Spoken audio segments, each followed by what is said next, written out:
Bismillahirrahmanirrahim. Assalamualaikum warahmatullahi wabarakatuh. Baiklah, saya perwakilan dari kelompok 1 akan menampilkan hasil diskusi dari kelompok kami yang berjudul tentang teori dalam pengambilan keputusan.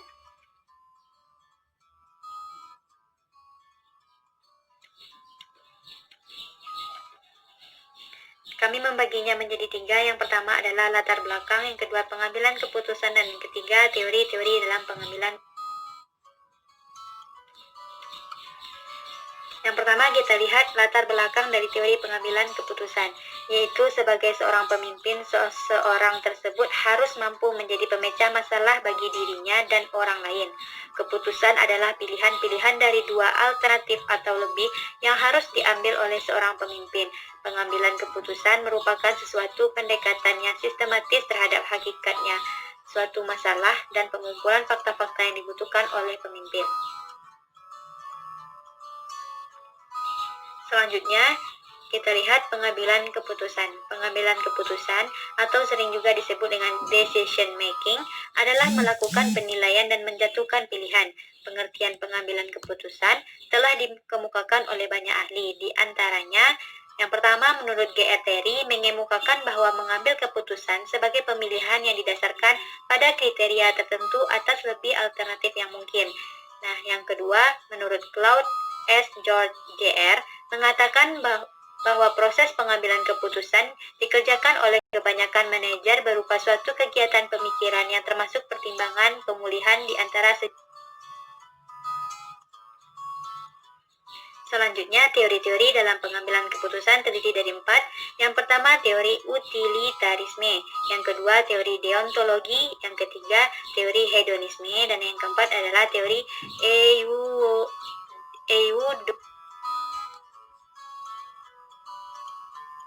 Kita lihat yang pertama, teori utilitarisme, yaitu pengertiannya, kata utility itu bermakna berguna atau kegunaan.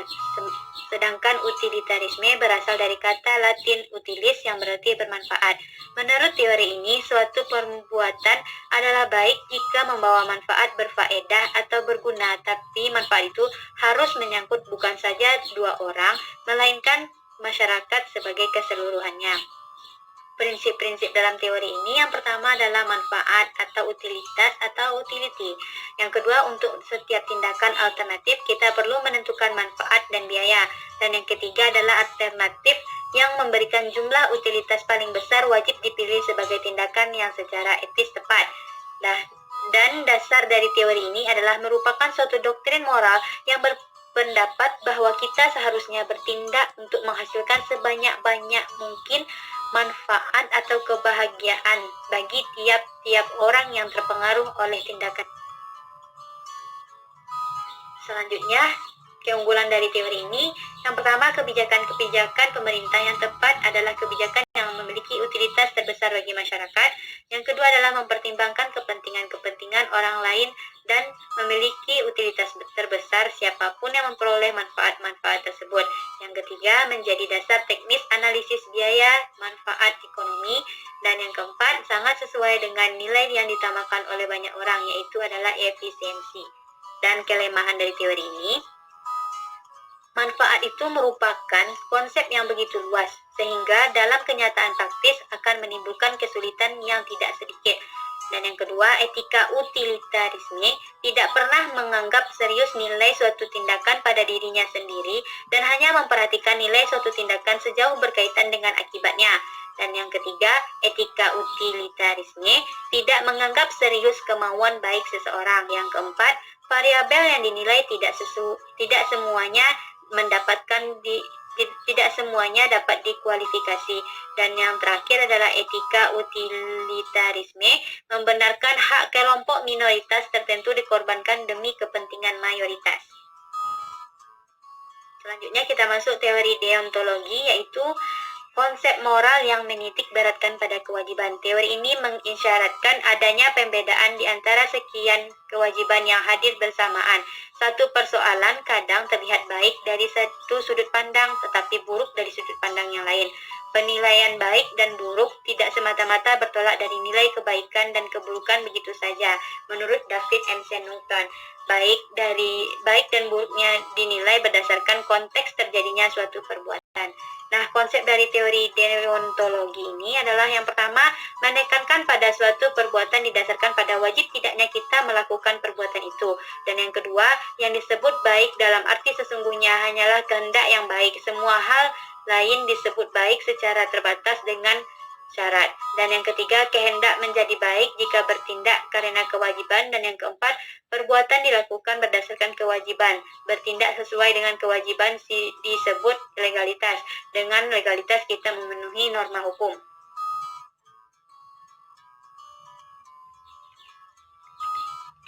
Selanjutnya, keunggulan dari deontologi yaitu peraturan menyatakan bahwa pertimbangan moral diukur bergantung pada standar yang berlaku dan bukan karena kenikmatan atau kesenangan ataupun kesengsaraan. Tindakan yang sesuai dengan peraturan dianggap bermoral, sementara deontologi tindakan berpendapat bahwa bermoral atau tidaknya suatu perilaku itu bergantung pada cara kita melaksanakan tanggung jawab pada orang lain.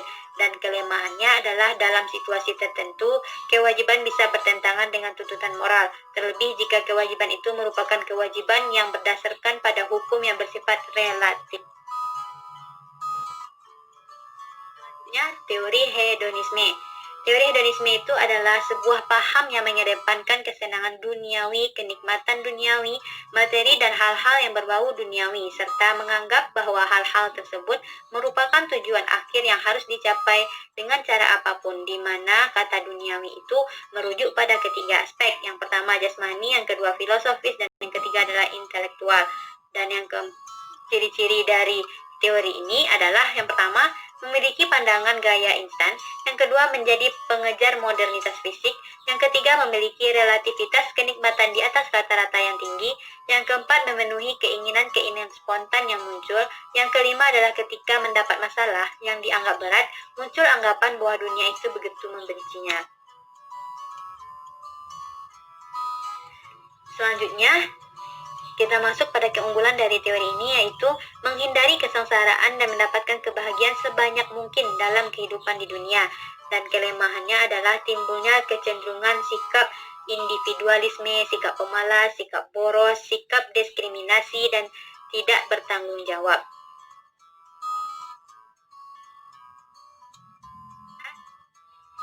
Teori eudaimonisme, yaitu adalah suatu filsafat moral yang menganut tentang kebahagiaan. Menurut Aristoteles, kebahagiaan dicapai dalam melakukan sesuatu, yakni dengan mengembangkan secara optimal segala potensi yang ada pada kita atau tindakan. 3 bentuk hidup. Yang pertama, hidup mencari nikmat. Yang kedua, hidup berpolitik. Dan yang ketiga, hidup berfilsafat. Nah, ciri-ciri dari teori ini yaitu yang pertama, bahwa dalam setiap kegiatannya, manusia itu mengejar sesuatu tujuan terakhir hidup manusia adalah kebahagiaan. Dan yang kedua, bahwa dalam kegiatannya, manusia harus dijalankan dengan disertai dengan keutamaan. Keunggulan dari teori ini adalah teori eudaimonisme merupakan perspektif penting yang tidak dapat diabaikan dalam hal keutamaan, karena keutamaan merupakan salah satu acuan dasar etika dan keutamaan menjadi sarana penilaian kadar moralitas seseorang berdasarkan pada sejumlah perbuatannya. Kelemahannya, kebahagiaan yang dicari secara obsesif akan jatuh pada egois. Dan yang kedua, perspektif eudaimonisme masih berpusat pada kebahagiaan diri sendiri. Dan yang terakhir adalah kelemahannya, orang lain belum dianggap melainkan hanya sebagai sarana untuk mencapai suatu kebahagiaan.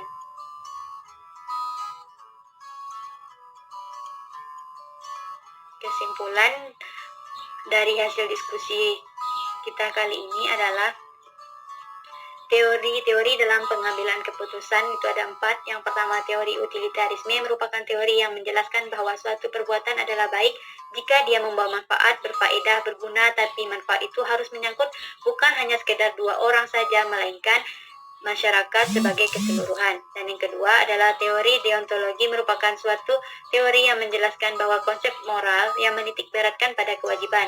Sedangkan teori hedonisme yaitu teori yang menjelaskan tentang sebuah paham yang mengedepankan kesenangan duniawi, kenikmatan duniawi, materi, dan hal-hal yang berbau duniawi, serta menganggap bahwa hal-hal tersebut merupakan tujuan akhir yang harus dicapai dengan cara apapun, di mana kata duniawi itu merujuk kepada tiga aspek. Yang pertama jasmani, filosofis, dan intelektual. Dan yang terakhir adalah teori eudaimonisme, yang merupakan suatu teori yang menjelaskan tentang salah satu filsafat moral yang menganut tentang kebahagiaan. Menurut Aristoteles, kebahagiaan dicapai dalam melakukan sesuatu, yakni dengan mengembangkan secara optimal segala potensi yang ada pada kita atau tindakan itu. Ada 3 bentuk hidup. Yang pertama, hidup mencari nikmat, hidup berpolitik, dan hidup berfilsafat. Baiklah, sekian paparan dari hasil diskusi kelompok kami. Akhir kata saya sudahi dengan wabillahi taufik wa hidayah. Wassalamualaikum warahmatullahi wabarakatuh.